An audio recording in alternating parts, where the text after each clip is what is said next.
بسم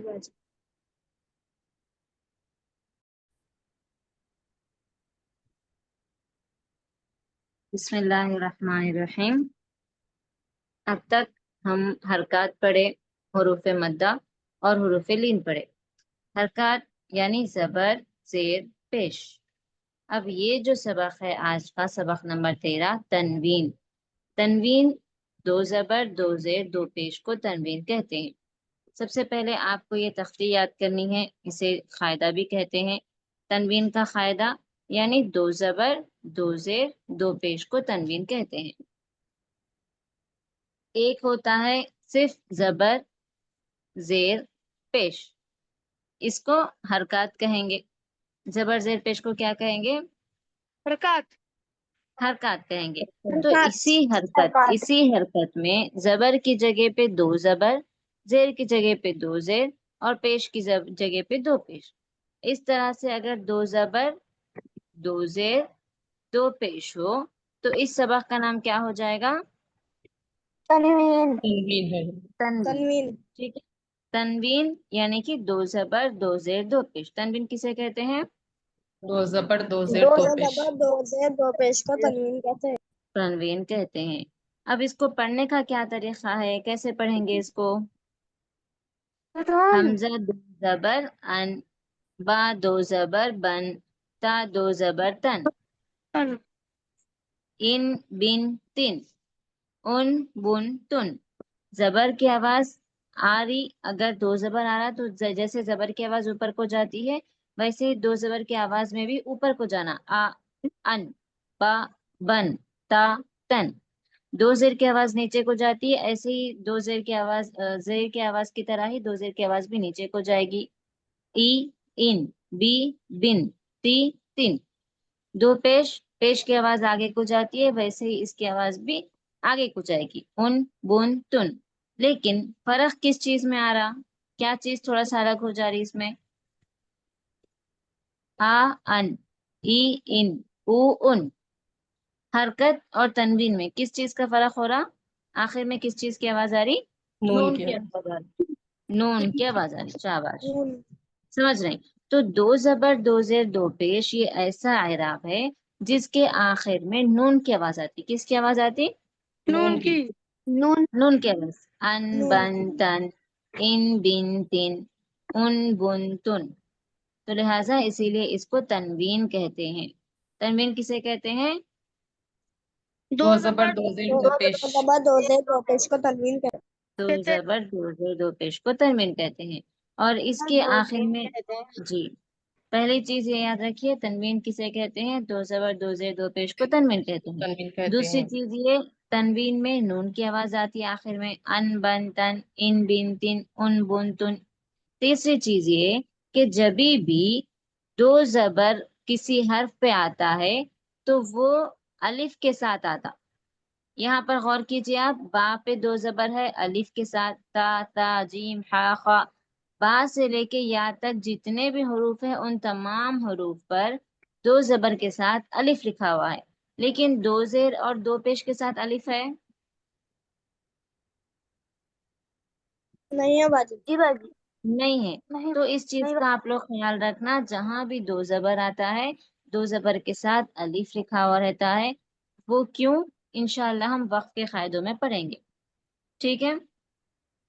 تو اسے بن تن سن ہی پڑھیں گے، بن تن سن بن تن سن کے جیسے، لیکن لکھنے میں الف اس کے ساتھ ہوتا ہے. چلیے اب اگلا سبق ہے نون ساکن. تنوین و نون ساکن، ان دونوں کو ملا کر قاعدے بنتے ہیں. یہ دونوں آپس میں ایک دوسرے سے ملے ہوئے ہوتے ہیں، سیم سیم ہوتا ہے ان کا پروناؤنسیشن، ان کا ساؤنڈ. کیوں؟ کیونکہ تنوین میں بھی نون کی آواز ہے، نون ساکن بھی نون کی آواز ہے. سمجھ رہے ہیں؟ جیسے حروف مدہ میں الف مد کس کے برابر ہے؟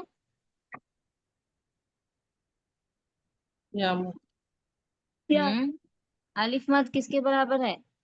الف مد کے برابر کیا ہے؟ کھڑا زبر، کھڑی زیر، یا کھڑی مد پیش. کھڑی زیر، الٹا پیش، واو مد. ٹھیک ہے، واو تو جس طرح سے یہ کھڑا زبر کھڑی سے الٹا پیش حروف مدہ کی جگہ برابر ہوتا ہے، ویسے ہی تنوین اور نون ساکن ایک دوسرے میں برابر ہوتے ہیں۔ تنوین میں بھی تا دو زبر تن اور نون ساکن میں بھی تا نون زبر تن، دونوں کا لکھنے کا طریقہ الگ ہے، لیکن پڑھنے میں جو آواز آ رہی وہ کیا ہے؟ سیم ایک جیسے سیم۔ تو اس کے قاعدے بھی سیم رہتے، کیا رہتے؟ سیم قاعدے سیم بھی سیم رہتے۔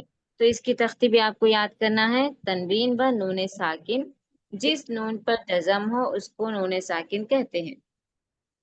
حروف مدہ میں بھی ہم پڑھے تھے، کسی بھی حرف پہ اگر جزم آ گیا تو اس حرف کو کیا کہیں گے؟ ساکن ساکن۔ یا پر جزم آیا تو وہ کیا ہو جاتا؟ کیا ساکن ساکن یا ساکن، شاباش۔ واو پر جزم ہو تو واو ساکن واو ساکن، نون پر جزم ہو تو نون ساکن نون ساکن نون ساکن۔ جی، تو سب سے پہلی چیز، جس نون پر جزم ہو اس کو نون ساکن کہتے ہیں۔ پھر دوسرا، تنوین و نون ساکن کی آواز یکساں ہوتی ہے، یعنی کہ سیم ہوتی ہے، برابر ہوتی ہے، جیسے با دو زبر بن برابر ہے با نون بن کے۔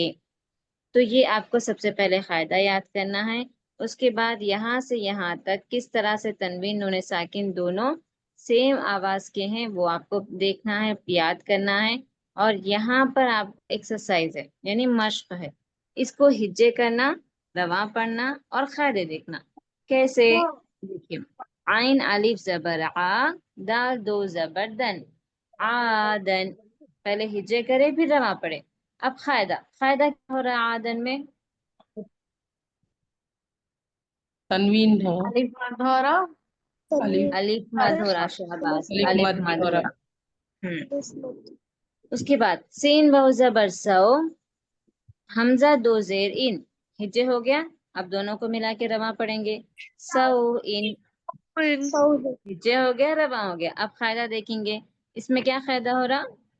واولین واولین ہو رہا۔ واولین ہو پھر رہا اس کو ہجے کریں گے، قاف زبر قا، را یا زیر ری، قری، بادو پیش بن۔ اب رواں پڑھیں گے، قریبن۔ پھر قاعدہ دیکھیں گے، کیا قاعدہ ہو رہا ہے اس میں؟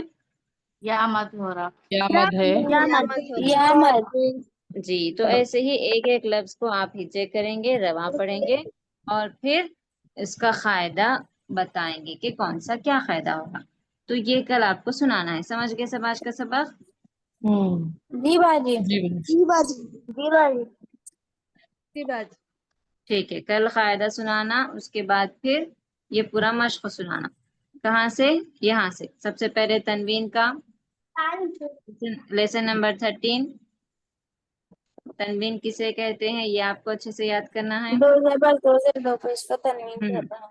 اس کے بعد نون ساکن، تنوین و نون ساکن دونوں کو ملا کے یہ ایک سبق ہے کہ تنوین اور نون ساکن کی آواز یکساں ہوتی ہے، وہ کیسے آپ کو اچھے سے یاد کرنا ہے، اور یہ جو مشق ہے اس کی پریکٹس کرنا ہے قاعدوں کے ساتھ،